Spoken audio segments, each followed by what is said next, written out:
mga kaparikoy, nandito na naman tayo ngayon sa episode natin na pagluluto. At ang lulutuin natin ngayong araw na to ay sweet and sour fish. Sweet and sour. So ito yung dagdag ng ating recipe o pinamili doon sa bote ng mga ano ba yung tawag niya? Recycled bottle.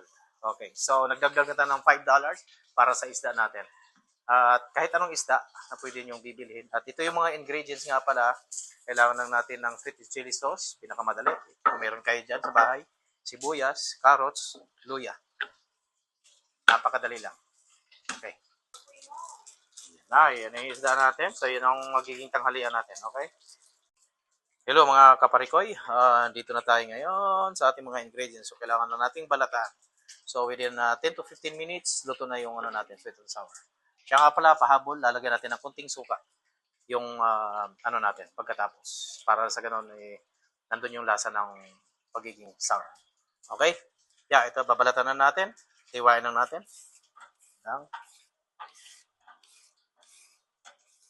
Pakadali lang nito, sa totoo lang. Kahit yung mga normal lang na mga nanay at saka tatay dyan, at kayang-kaya nila ito. Kailangan lang natin ay matyaga. So, sa pamamagitan nito, may ulam na tayo sa tanghalian. Magkano lang?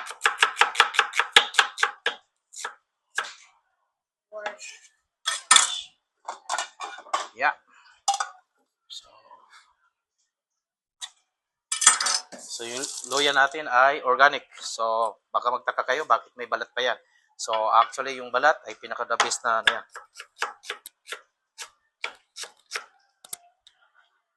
Pakasimple lang yan. Kayang-kaya yan sa kahit yung mga nyo. Hindi na kailangan ng matinding recipe. Malagay, makakabuo ka ng pagkain sa tanghalian. Simple, pero masarap. Mura, abot kaya. So, sa panahon ngayon ay kailangan talaga diskarte. Lagi nyo tatandaan. Kung di kayo madidiskarte sa Canada, lalo kayong problemado. Okay.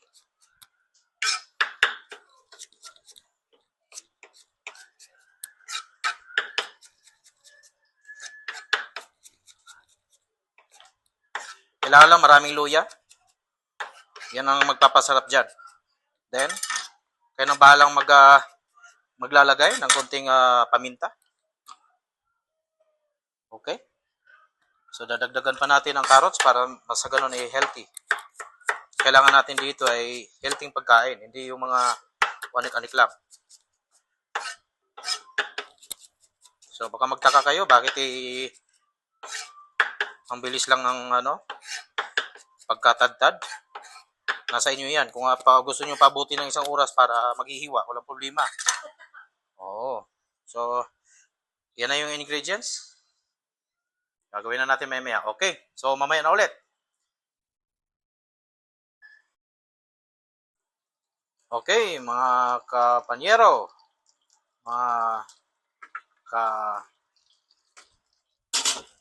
kaparikoy. Ito na. Naglagay na tayo ng mantika.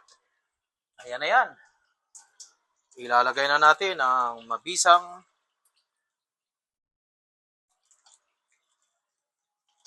okay, pwede kayong maglalagay.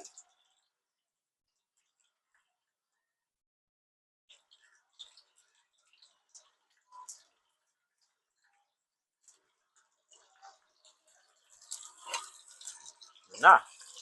Pwede kayo maglagay ng bawang kung gusto niyo.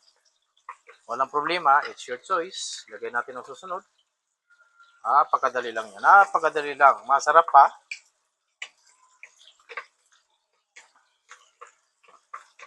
Pwede na rin kayo hindi maglalagay ng suka nito kung gusto niyo kasi merong iba sa atin o marami sa atin ayaw nila yung maasim.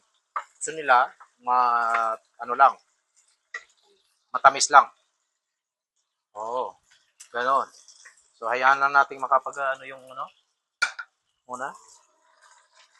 Tignan natin yung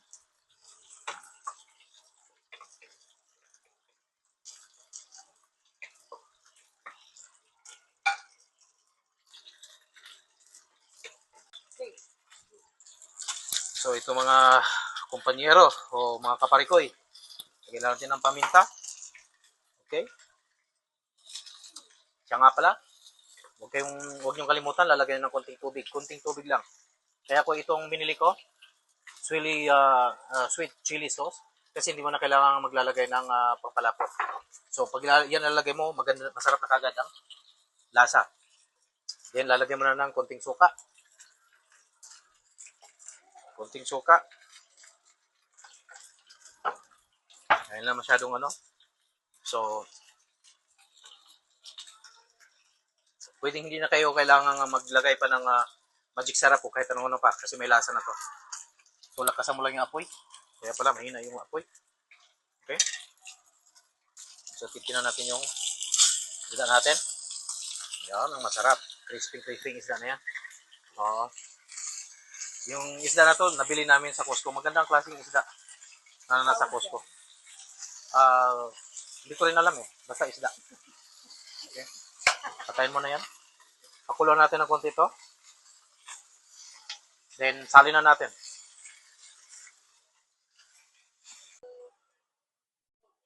Hello mga kaparikoy. Ito na naman tayo sa ano natin at ito na yung luto nating sweet and sour. Okay. Here you go. Yan. Sobrang sarap niyan. Maniwala kayo. Okay. So, may konting sauce lang. Hindi natin pwedeng ilalagay na ano. Para makahigop pa tayo ng sabaw na marami. Ito, lalagyan natin to. Yan na.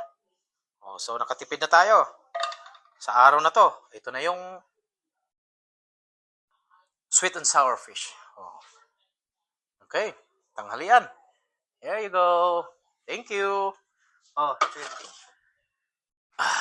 Mga kaparikoy, maraming salamat ulit sa ating mga tagapagsubaybay dyan. Hanggang sa muli. See you! Hello mga kaparikoy. Ang ingredients at recipe ng ating ginagawa ngayon ay makikita nyo at mababasa nyo sa end ng video na to.